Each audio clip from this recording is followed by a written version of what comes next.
Carolyn Holzman, and this is Confessions of an SEO. Don't worry, you've come across the least SEO podcast on the planet except for today.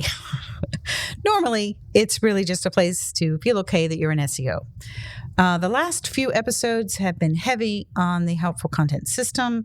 I think for the time being, you should expect more of the same, since I believe I've cracked the helpful content nut. I know what it tracks, I know what it targets, and I can prove it.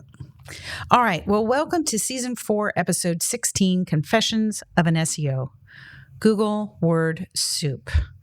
I want to thank the person on Facebook who helped me develop today's topic with their question. You know, it's really where the title came from. It was born out of their question. So I'm going to read it to you. Google Word Soup today. Gary at a conference said today, Google doesn't have any problem with AI content, just low quality content. That's Google wordplay. AI content is never low quality as far as how it's written, right?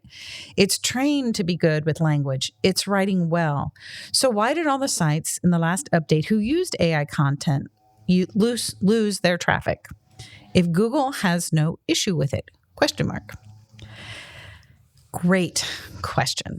I have a section in my latest publication. What I've done is it's a studied breakdown of how through testing data, field data, and observation that I was able to figure out what the helpful content system targets on our site. You can find it at, I'm going to give you a short link. It's bit.ly/helpful content system. All one word.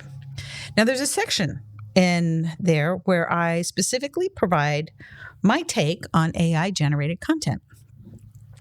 I'm not going to just say it, you know what my take is here, because I also think the real part of this problem that we have as SEOs, whether good, bad, or indifferent, when we phrase questions and we look at problems, we're unaware of our assumptions we're holding when we look at things.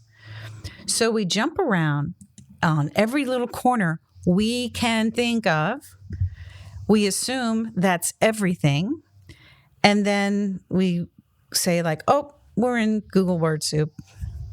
Now, what I'm about to chat with you today is a little bit, kind of goes back to the episode where I spoke about invisible ships. I'll put the link in the description, but you can also find it by Googling invisible ships, Confessions of an SEO.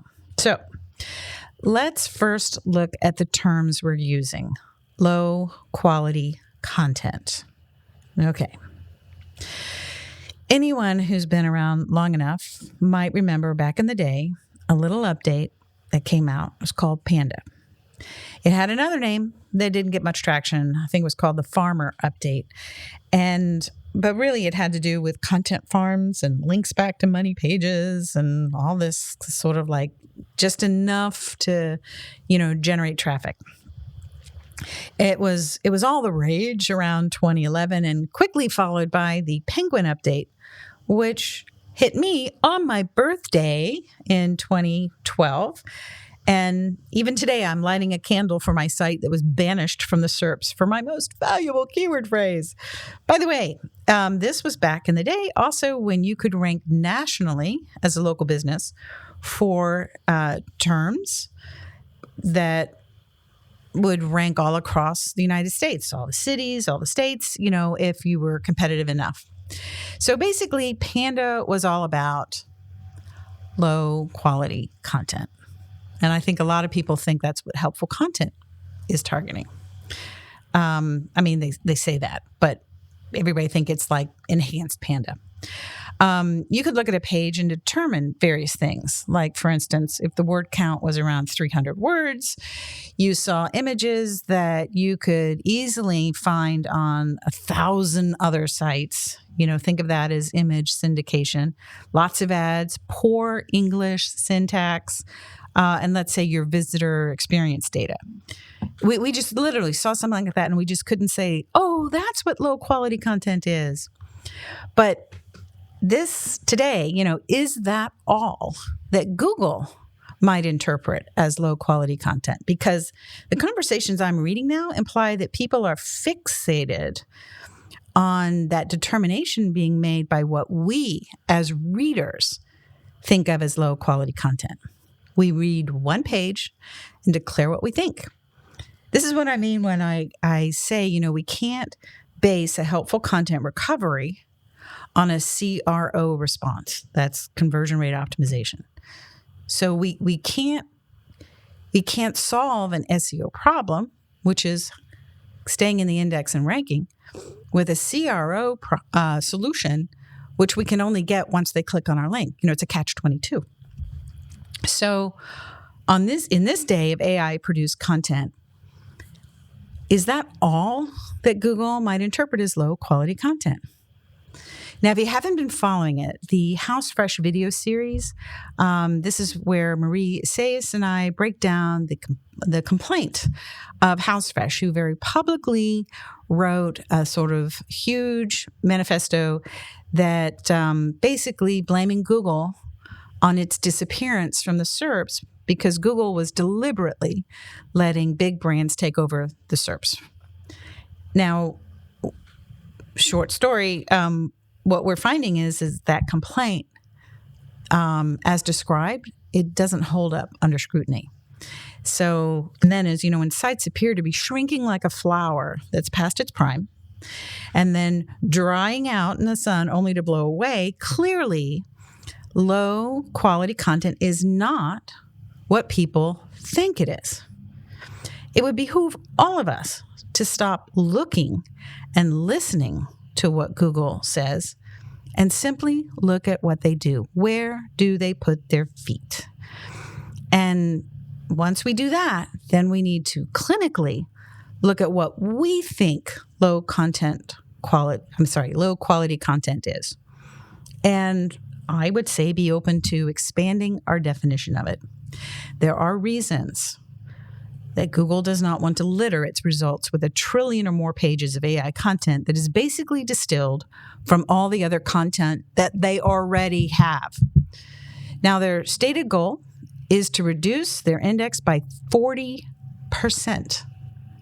Now, if you missed that little nugget, go look at the developer documents where they describe what the March core update is about. So do you get it? That's a huge, huge number of pages that they don't even want to keep track of. And when the helpful content classifier puts a label on your site and you have what Google sees as unhelpful content, would you want to pay more to keep those pages on the exact same topic, where now you have page after page after page on exactly the same topic, indexing, serving over and over and over and over and over? Now, you can say they do this to put businesses into paid ads, and that's probably not without some degree of merit. But it could also, their desire to reduce their index, could be to save their resources for content that adds to the corpus of documents that they hold, not merely repeat it over and over. So it may look like they hate AI-generated content, but I think, like most of us, when we hear a story over and over and over, we don't even want to hear it. And I don't think we care whether it's human-generated or AI if I'm hearing the same story over and over. So we as business owners on the other side, we're like, but my content is quality. Why can't I get anything indexed? Well, here's the hard truth. Who says that for local business, we have to produce insane amounts of niche content topics for our site? What would a real business do? Ask the question, is the website the only place to put content? And it got me to thinking about the MC4 algorithm. Side note, if you haven't heard of that before, you don't know what it is. It's an algorithm that is believed that Google uses that states if you exploit a few factors and ignore all the others. For example, if you put your keyword target in the title, the H1, the H2, the H3, let's just cut to the chase, every high value keyword zone. But you ignore all the other words. You leave them out that would normally be used by a human to flesh out a topic so that it's kind of like 3D. You can see it from multiple sides, the top, the bottom. So how I'm using that here is, if where we put our content, if you don't have some diversity where you put your content, maybe, put content where Google doesn't see it, but they do see the traffic that content brought to Google. I'm kind of leaning on that myself, that, when we go back to what would a real business do? Let's say they build a list, they serve content to that list. What might that look like? Well, it could be a newsletter, it might be an SMS text, it might be an email. Not every word you write has to go on your website. I think that rhymes. All right, so going back to the Google word soup. What I'm really trying to say is I think it might not only be Google's soup. I think it might be yours. Well, that's it for this week. I will be speaking at the Entity Elevation Summit in Canada in June. Check that out. I'll put the link in there. And if you really don't want to miss this one. And I know that they are also offering streaming for the individual talks. Not everyone, but for many of us. So if you can't make it to the whole thing, you can grab a ticket to an individual presentation. Now, mine will be on the helpful content system. Basically, I'm really thinking what would help best is how to recognize it when you see it and what to do about it. So for ongoing training, you might be interested in search-driven insights on Substack. And I'll put a link in here. Provide us with your best email. And this is really for, people who feel like they might need fresher data, fresher training on their SEO, but in a non-group setting. Again, if you think you have a site that's been hit by the helpful content system and, now it's baked into the algorithm, also working on a HCU recovery service. So in the first iteration, the plan is really to be able to look at your site and know 100% beforehand if the service is for you or not, is for your site, if it's going to help it.